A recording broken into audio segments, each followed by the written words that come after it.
People say the middle class is dying, but most of the people who make decisions and make up most of the socio-economic spectrum are found in this class. Most people in the middle class are so focused on financial security that they can't see how their assets compare to their debts. Robert Kiyosaki, a well-known author, says that the assets and debts that people own are what set them apart into different classes. This means you can tell if someone is rich or poor by what they own. Are you curious to find out where you belong? Do you consider yourself a part of the middle class?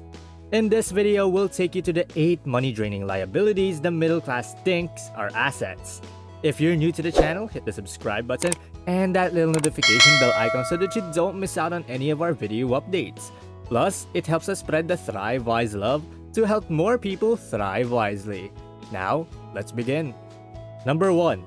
Putting money into jobs you don't like as a way to become financially free. We sometimes invest in jobs that don't bring out the best in us without even realizing it. Just because we want to believe that if we stick to that bad job long enough, we will eventually meet our big break in life. This is just a lie we tell ourselves. Do you think your decent job will make you a millionaire if you put money into it? On the other hand, the high class has different ideas than the middle class. They stand out because they spend time and money on things that make them happy.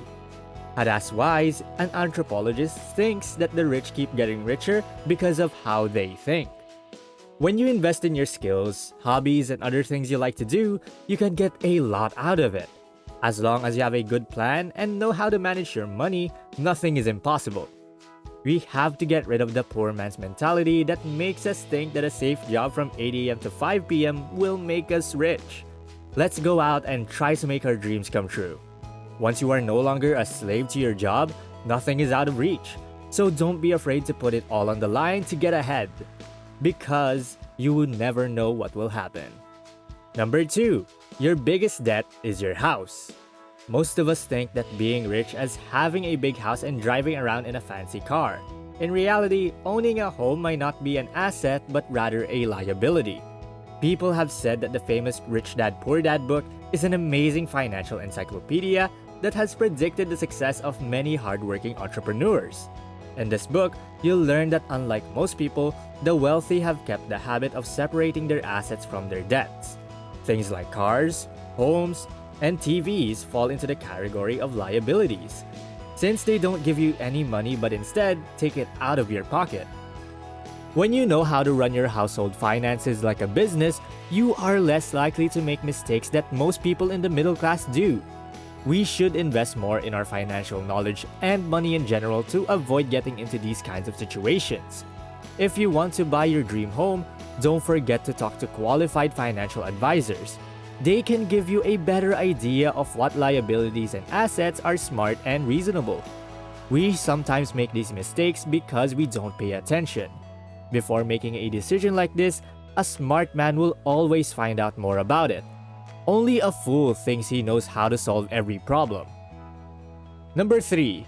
The middle class prioritizes spending rather than investing. Imagine taking out $50 to $100 a month to pay off a car loan when you could put that money into stocks and bonds and made money off of them. The smarter thing to do is to invest money as soon as possible so you can start getting money from your assets. And from there, you can take out the money to pay for your car loan. To manage your money well and stick to your priorities and plans, you need to be very disciplined. Do you spend your money as soon as you get paid every month? Or do you invest? So, how does this help you?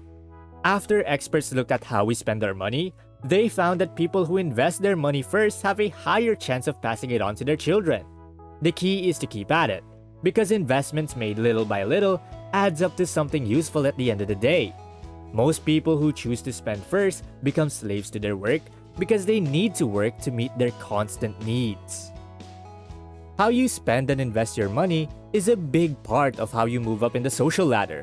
Some stories say that how much money we have left after spending is how much we are worth. If we do this, it will change the way we think and put us on the path from middle class to first class or from low class to high class.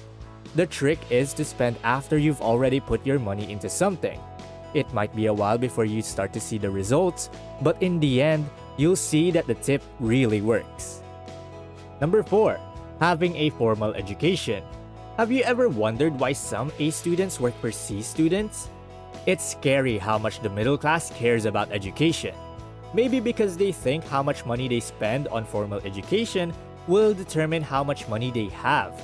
But if getting good grades was the key to getting rich, every summa cum laude graduate would be worth $1 million. People who have a lot of money know that being successful financially has little to do with how well you remember things from school. Instead, they think that learning specific skills like how to invest or make connections with powerful people has a bigger effect on their net worth. When compared to book smarts, street smarts have a better chance of making it.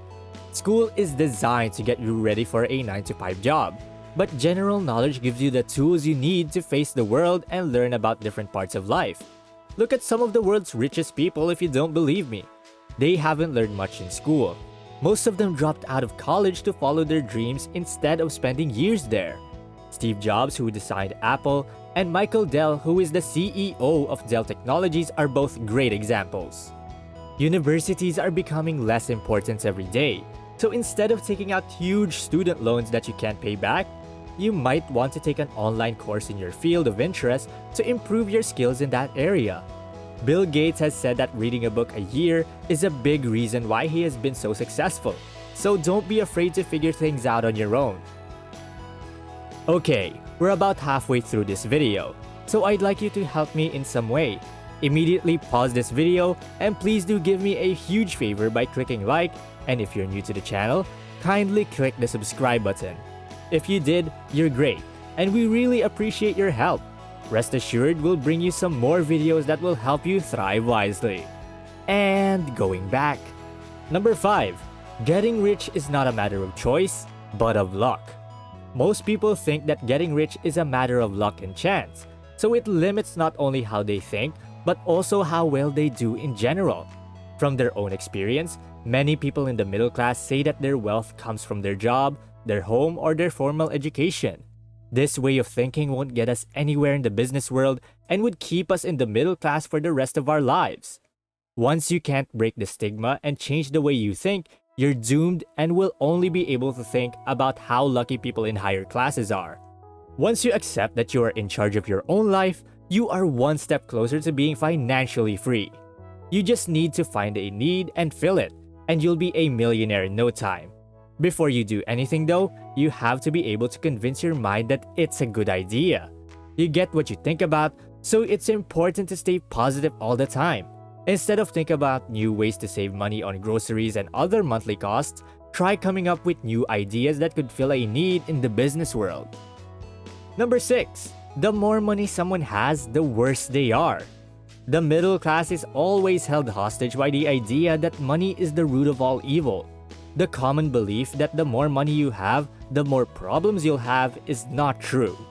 Money can also bring out the good in people and really change their lives and the lives of their families for generations. It's too bad that most people associate a lot of money with greed, corruption, and other bad things. But once you get to know wealthy people, you'll see that's not true. The truth behind this idea is not the money that's the problem, but the person. People only show their true selves when they have a lot of money. If you were greedy before you got your own money, you will be even more greedy after you do. So the goal is to clear your thoughts and change the way we think. If you are a fair and kind person, money is more likely to show how good you are. So you should invest wisely and learn to tell the difference between being humble and being poor. Number 7. Saving instead of investing. People in the middle class tend to believe in different ways to save money. People from the lower and middle class are more likely to take risks than those of the upper class. Many people make the mistake of thinking that saving money is the best thing to do to get rich. But the key to getting rich is to make more money, not to save it. Money is loved by many people because it is used to buy and sell goods and services, and has a tendency to go around. So it shouldn't be saved up, but rather made more of. People in the middle class often think in their heads that money is scarce. Because of this, there could never be enough. So many people cut back on spending and save as much as they can. People in this economic class have gotten used to putting money in a piggy bank or a bank in hopes of building wealth for future generations. People in the middle class tend to trust banks so much that they'd rather let their money sit in their accounts than put it into high-risk investments with low returns. This way of doing things is a very unlikely way to make real money. This is because most of the time, a tax is taken out of the money. You'll have just a little less money than you had when you started saving. The way banks usually work is that the money you save is used by the bank. How do you think banks get money they use to pay back loans? They definitely use your saved money to help investors with good ideas but not much money. This keeps the rich very rich and the poor just as poor as they were yesterday, which is a shame. Number 8. Are white-collar jobs the best way to make money? A very complicated subject, I'm sure. But yes, it's true that the plan to stay at a corporate job because it pays well isn't going to make you rich. Rich people don't try hard to move up the corporate ladder. Instead, they work to own the ladder. People in the middle class think that you can't get ahead financially unless you have a job and get paid at the end of every month. They want to get a job because people told them to get good grades and go to college.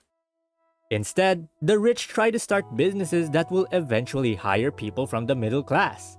The middle class can't move up the economic ladder because of how set in their ways they are. They also do good jobs running errands for their bosses and end up making billions of dollars in the process.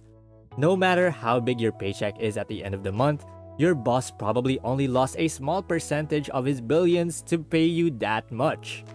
The strangest thing is that it's likely that you're better at your job than your own boss, which is why they hired you. So think about what you could do if you were brave enough to start something small on your own. How great would it be? The message is clear. Everyone needs to get out of their comfort zone. Even if you think the risk is small, be